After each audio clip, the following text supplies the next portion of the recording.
스토리텔링에는 세 가지의 3C 원칙이라는 게 있습니다. 캐릭터, 컨플릭트, 그리고 컨스트럭션. 인물, 갈등, 구조가 그것입니다. 자, 그 중에 먼저 인물 얘기부터 해볼까요? 이야기에는 인물이 나옵니다. 뉴스에서 보도하는 사건, 사고를 통해 수십 명, 수백 명이 죽더라도요, 눈물을 흘리는 사람은 별로 없습니다. 그런데 친한 친구의 사망 소식을 문자로 받았다든지, 그럼 이야기는 달라집니다. 내가 잘 아는 사람이기 때문에 그 이야기에 몰입이 되는 거죠. 어느 무대에서 스피치를 하고 있거나 누가 대화를 하고 있으면 뭐 누구를 등장인물로 삼는 게 가장 좋을까요? 어떻게 해야 사람들이 내 이야기에 확 빠져들죠? 간단해요. 바로 나를 주인공으로 삼는 겁니다. 그래서 가장 좋은 이야기는 자신의 이야기를 하는 것입니다. 갈등은 듣는 사람들에게 이야기에 빠지도록 하는 그런 힘이 있습니다. 널 만나러 오는 길에 아무 일도 없었어. 그럼 뭐 어쩌라고 어? 이야기에 관심이 갑니까? 아무 흥미도 관심도 이끌어낼 수가 없는 거죠. 야, 여기 오는 길에 말이야. 야, 고속도로가 꽉 막혔어. 근데 말이야, 내가 널 만나고 싶잖아. 그게 어떻게 해야 되니? 기도했지. 신이시여, 길을 주소서. 그리고 눈 떠봤더니 길이 뻥 뚫린 거야. 그 길이 무슨 길인 줄 알아? 신이 준 길, 가시 준 길. 그 갓길이야, 갓길. 갓길로 왔어. 그러면 어때요? 어떻게 이 사람이 고비를 극복했는지 그런 얘기를 들으니까 정말 재밌어지잖아요. 이게 바로 스토리텔링 기법이에요. 우리가 열광했던 드라마나 영화는 모두 갈등 구조가 뛰어났습니다. 뻔하디 뻔한 1인들 드라마를 우리가 1년째 보는 이유, 왜 그런지 아시죠? 밝혀질 듯 밝혀지지 않는 그 출생의 비밀, 뭐 이런 것들, 그 갈등 구조 때문입니다.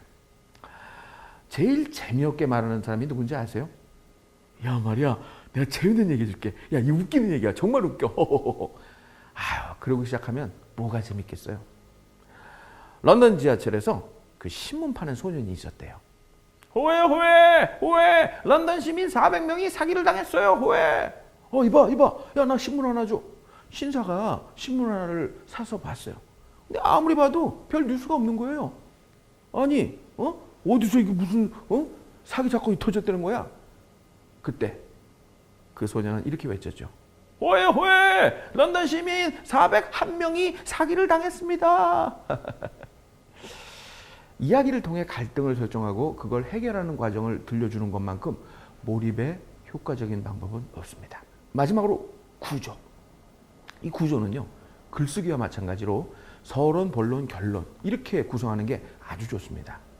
아무리 소재가 뛰어나도 이야기 구조가 잘못되면요, 효과가 반감되거든요. 이야기의 시작에 사용되는 방법 중에 제가 하나만 소개해 드릴게요.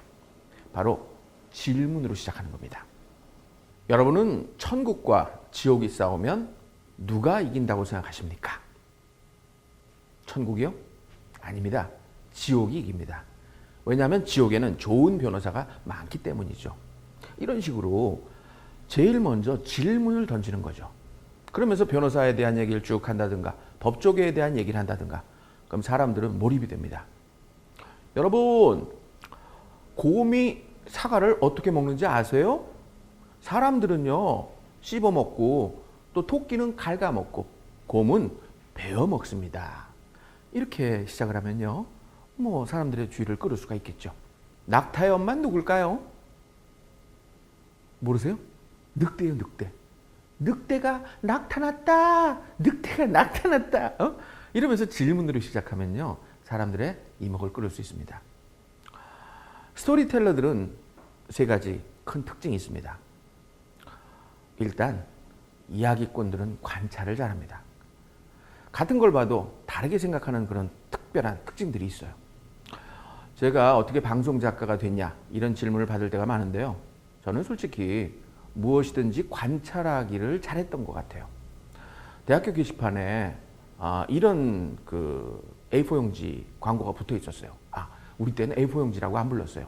그 16절지 갱지라고 그랬나? KBS 대학생 코미디 작가를 모집합니다. 이렇게 써 있었어요. 뭐 솔직히 말할까요? 전 뭐 코미디에 대해서 뭐 그렇게 큰 관심도 없었고요. 뭐 작가가 뭔지도 잘 몰랐어요. 그 당시 아르바이트 자리를 찾고 있었는데 뭐 KBS에서 사람을 뽑는다고 그러니까 야, 여기 돈은 많이 주겠지? 그리고 무작정 그냥 지원한 겁니다. 제가 그 KBS 대학생 코미디 작가를 모집합니다라는 광고를 보자마자 제일 먼저 한 게 뭔지 아세요? 그걸 띄워버렸어. 딴 사람 못 보게. 근데 그 광고가 다른 학교에도 다 붙어 있었나 봐요. 800명의 학생들이 지원을 했더라고요. 2명 뽑는다고 그랬는데 제가 과연 그 2명에 뽑혔을까요? 뽑혔으니까 작가가 돼서 활동했다고요? 아니에요. 전 떨어졌어요. 2명에는 속하지 않았어요. 근데 그 담당 PD가 너무 많은 학생들이 왔기 때문에 3명 뽑았어요. 3명. 세 번째 제가 뽑힌 거죠. 제가 작가가 된 원동력은 딴 게 아닙니다. 관찰입니다. 관찰. 두 번째 이야기꾼들은 글쓰기를 잘합니다. 이야기꾼들은 이 글쓰기를 잘하는 이유가 뭔지 아세요? 관찰을 했기 때문에 그걸 이제 정리하는 거예요. 정리. 제가 지금 스피치 강의를 하는 교수가 됐는데요. 뭐 그리고 기업체에 가서 특강도 많이 하잖아요. 그런데 그 원래 직업이 뭔지 아시죠? 작가였다는 거. 뭐 이건 뭐 제 자랑 같아서 얘기는 안 하려고 그랬지만 전 뭐 코미디만 쓴 건 아니었어요. 뭐 퀴즈 프로그램, 캠페인, 뭐 일일 드라마도 제가 썼었다고요. 일일 드라마. 그리고 연예대상도 받았고요. 그리고 이민사회 라디오 코리아에서 거의 20년간 롱런하는 장수 프로그램을 제가 쓴 작가이기도 합니다. 이렇게 20년간 제가 작가 생활을 했기 때문에 전 첫 번째 강의에서 강의 평가를 아주 잘 받았어요. 어떤 사람들은 저에게 물어보죠. 어떻게 하면 강사가 됩니까? 저의 길을 좀 알려주세요. 그럼 이렇게 얘기해요. 예, 20년간 글 쓰세요. 20년간. 그러면 첫 번째 강의하는 날 강의 평가가 엄청나게 잘 나오는 명강사가 될 수 있습니다. 글과 말은 분명 다른 점이 많지만 공통점도 있습니다. 컨텐츠가 성패를 좌우한다는 것입니다. 세 번째, 이야기꾼들은 관심이 꼬리에 꼬리를 물고 이어집니다. 와인 한 잔을 마시면서도 관심이 집중되죠. 1865 까베르네 쇼비뇽이라는 이런 와인이 있어요. 이걸 보면 왜 1865일까? 와인 이름이 왜 1865? 여기에 집중됩니다. 18홀 동안 65타를 칠 수 있다고 해서 1865라고 불렀을까? 이게 진짜일까? 수입사는요, 사실 이 와인을 들여온 다음에 고민이 많았어요. 그때까지만 해도 미국산이나 프랑스산 와인이 많이 팔렸는데 칠레산 와인을 수입하면서 판매 목적으로 이 이야기를 만들어낸 거예요. 1865는 골프장에서 마시면 좋습니다. 이걸 마시면 18홀 동안 65타를 칠 수 있거든요. 그래서 제가 알기로는 안양 베네스트 골프장에서 시음 행사를 하면서 이런 말을 만들어낸 거죠. 나중에 골프장 밖에서는요, 또 이런 말도 만들어냈어요. 18살부터 65세까지 부담 없이 즐길 수 있는 와인입니다. 근데 왜 1865라는 이름이 붙어 있는지 아시죠? 원래 이유는 칠레에 와인 회사가 있는데요. 산페드로라고. 그 회사의 설립 연도가 1865년도였던 거예요. 이렇게 와인 이름만 하나 갖고도 그 관심을 이어나갈 수 있다면 이 와인 한 병만으로도 좋은 비즈니스 대화를 이어갈 수가 있는 겁니다. 최근에 알아보니까 이 와인이 우리나라에서 엄청 많이 팔리더라고요. 마트에서 1, 2위를 다툴 정도가 되더라고요. 그 이유는 뭘까요? 바로 이처럼 스토리텔링을 마케팅에 활용했기 때문입니다. 이야기는 상대방을 연결하는 고속도로와 똑같습니다. 골프장에서는 18홀을 65타에 칠 수 있다. 그런 와인이다. 또 다른 파티장에서는 18세부터 65세까지 즐길 수 있다. 이러면서 상대방과 이야기를 통해 관심을 얻어내게 만든 거죠. 자, 그럼 지금부터 여러분들에게 스토리텔링에 관한 이걸 활용할 수 있는 이야기꾼으로 제가 만들어 드리겠는데 몇 가지 방법이 좀 있습니다. 이 방법만 여러분이 잘 알고 계시면 되는 거예요. 먼저 여러분의 뇌 구조를 좀 들여다보고 여러분의 현재 수준을 좀 제가 알아야 됩니다. 원래 교육이라는 건 맞춤형 교육을 해야 돼요. IQ 테스트인데요. 자, 이 손가락을 이렇게 해보세요. 그리고서 제가 하나, 둘, 셋 그러면 자신의 이 손톱을 확인해 보시는 겁니다. 이 손톱에 여러분들의 IQ가 다 들어있거든요. 자, 하나, 둘, 셋. 네, 됐습니다. 여러분의 IQ 다 나왔어요. 하나, 둘, 셋. 그리고 이렇게 확인하시면 되죠. 이렇게. 이런 분들은 130 이상 되시는 분들이에요. 그리고 한 100 정도 되시는 분들은 이렇게 확인합니다. 이렇게. 그리고 80 이하 되시는 분들은요. 이렇게 확인해요. 이렇게. 농담이에요. 농담. 자, 첫 번째. 관찰하라. 제가 서울종합예술학교에서 개그맨이 되려는 아이들을 가르칠 때의 일입니다. 학교 게시판에 제가 이런 쪽지를 일주일간 붙여놨었어요.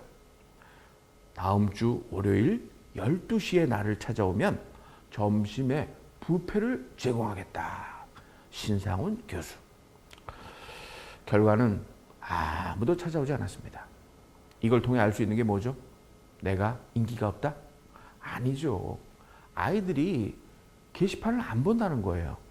제가 수업에 들어가서 얘들아 이런 걸 붙여놨는데 왜 너희들 안 왔니? 그러니까 애들이 막 난리를 치더라고요. 내가 갈 걸. 제 친구의 아버지는요. 항상 밖에 나갔다 들어오실 때에 뭐 하나씩을 들고 들어오셨어요. 그래가지고 집안이 완전 쓰레기장이 됐습니다. 하지만 저는요. 하루에 하나씩 뭐든 관찰하고 배워서 집에 돌아옵니다. 여러분도 이제부터 관찰을 해보세요. 관찰. 그러면 어렵게 생각하던 것들이 아주 쉬워집니다. 왜? 관찰해보면요. 거기 답이 나오거든요. 답이. 그 습관을 바꾸시는 거예요. 그리고 눈에 띄는 글자란 글자는 다 읽으시기 바랍니다. 이게 관찰로 여러분을 바꿔드리는, 여러분이 관찰을 많이 하는 사람으로 바꿔드리는 아주 좋은 방법이에요. 그래서 저는 한동안 고속도로 지나다닐 때요. 그 표 아시죠? 표. 그걸 계속 관찰하고 다녔어요. 졸음운전의 종착지는 이 세상이 아닙니다. 졸음운전 사망자는 음주운전 사망자의 5배. 졸음과 운전은 함께 할 수 없습니다. 졸음운전, 차단운전, 음주운전, 살인운전 뭐 이런 것들이 지금도 머릿속에 기억이 납니다. 이게 모두 제가 관찰을 했기 때문에 가능한 일이었죠. 7조심이라고 써져 있는 의자에 혹시 앉아보신 적이 있나요? 차선 감소라고 써져 있는데 그걸 못 봐서 사고가 났던 경험이 있진 않나요? 여자용이라고 써 있는데 그걸 못 보고 뭐 여탕이라든가 여자 화장실에 들어갔던 적은 없으신가요? 그렇다면 여러분들 제발 좀 글자 좀 읽으세요. 글자 좀. 의외로 교통 표지판을 읽지 않는 운전자들이 아주 많다고 합니다. 특히 그 일방통행 써 있는 건요. 무시하고 들어오시는 분이 참 많아요. 제발 좀 관찰하시기 바랍니다. 제일 좋은 연습이 뭔지 아세요? 바로 혼자 여행을 떠나는 겁니다. KTX만 타고서 왔다 갔다 하셨다고요? 그러니까 관찰하는 능력이 떨어지시는 거예요. 무궁화 타고 한번 다녀보세요. 빨리 달릴 때 못 보던 것을 천천히 달리면서 창밖으로 보시게 됩니다. 관찰, 관심, 관계 이런 데 소홀하면요. 여러분 관에 빨리 들어갈 수 있습니다. 그리고 두 번째, 메모하라. 메모의 기술이라는 책 기억나십니까? 60만 권 이상 팔린 아주 초베스트셀러였습니다. 지금도 어저께 확인해 보니까 제 책장에 이렇게 꽂혀 있더라고요. 책 표지에 이런 문장이 있습니다. 메모란 잊어버리지 않기 위해 하는 것이 아니라 기록한 후 잊어버리기 위해 하는 것이다. 저는 그전까지 기억하려고 메모하는 줄 알았어요. 근데 그게 아니에요. 기억해 놓고서 잊어버리라 이거예요. 잊어버리라고. 2003년 7,800원에 산 그 책 때문에 저는 지금 수억 원의 돈을 아마 더 벌었을지도 모릅니다. 그 문장, 메모란 잊어버리지 않기 위해 하는 것이 아니라 기록한 후 잊기 위해 하는 것이다. 이 문장 하나가 저를 확 바꿔놨습니다. 그래, 기억하고 잊어버리자. 나중에 필요하면 기록을 뒤지면 되는 겁니다. 그런데 놀랍게도 제가 그저 기록한 내용들이 제가 더 머릿속에 더 많이 남는 거 아세요? 뭐 영어 단어 외울 때도 그렇잖아요. 뭐 그렇게 적으면서 외우면 더 기억이 나잖아요. 이제부터 메모하세요. 메모. 수첩과 펜으로 직접 쓰는 게 더 효과적이지만 그게 좀 안 된다 그러면 스마트폰 메모 노트 기능이 있잖아요. 스마트폰에 메모장이라도 좀 사용해 보시기 바랍니다. 메모를 왜 하는지 메모의 기술을 인용해서 제가 한번 자세히 설명을 드릴게요. 메모의 기술 7가지입니다. 첫 번째, 언제 어디서나 메모하라. 두 번째, 주위 사람들을 관찰하라. 세 번째, 기호와 암호를 활용하라. 네 번째, 중요 사항은 한눈에 띄게 하라. 다섯 번째, 메모하는 시간을 따로 마련하라. 여섯 번째, 메모를 데이터베이스로 구축하라.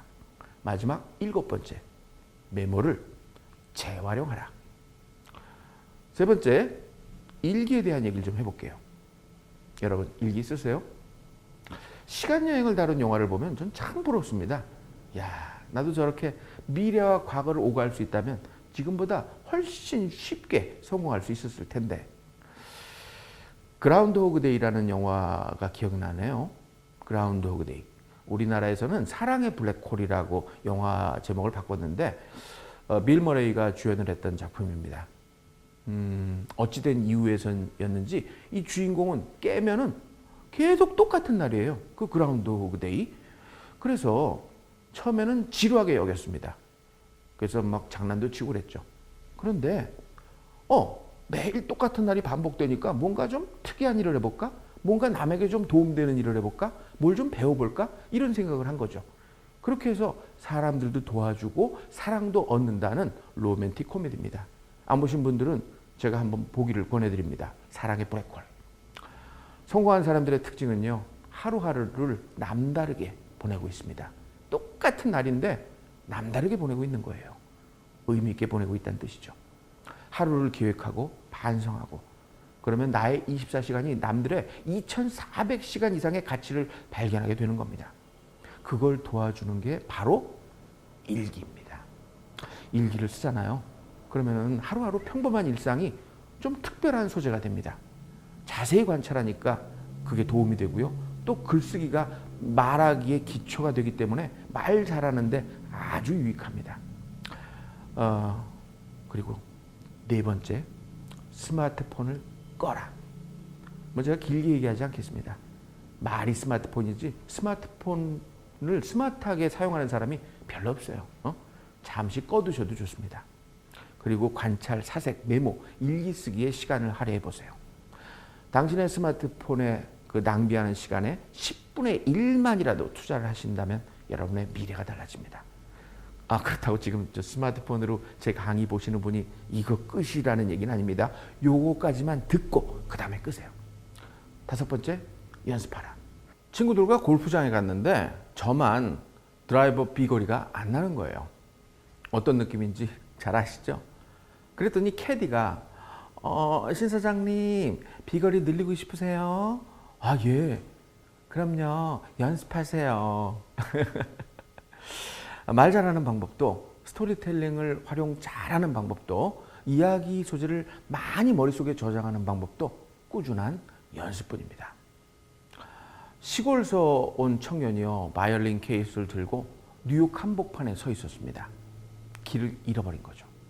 그때 지나가던 할아버지에게 할아버지 카네기 홀로 가려면 어떻게 하죠? 그랬더니 그 할아버지가 하시는 말씀 practice, practice, practice.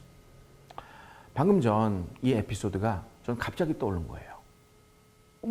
왜냐하면 이게 항상 제가 이렇게 읽고 연습하고 메모하고 그러다 보니까 그 골프 비거리 연습하라 이거는 제 머릿속에 있었지만 그 뉴욕 길 한복판에서 길을 잃어버린 청년 이야기는 갑자기 떠오른 거예요. 이렇게 필요한 순간에 적절한 에피소드가 자동으로 떠오르게 만드는 비결? 연습뿐이 없습니다. 기억에 남는 말을 하는 비결, 스토리텔링이 답입니다.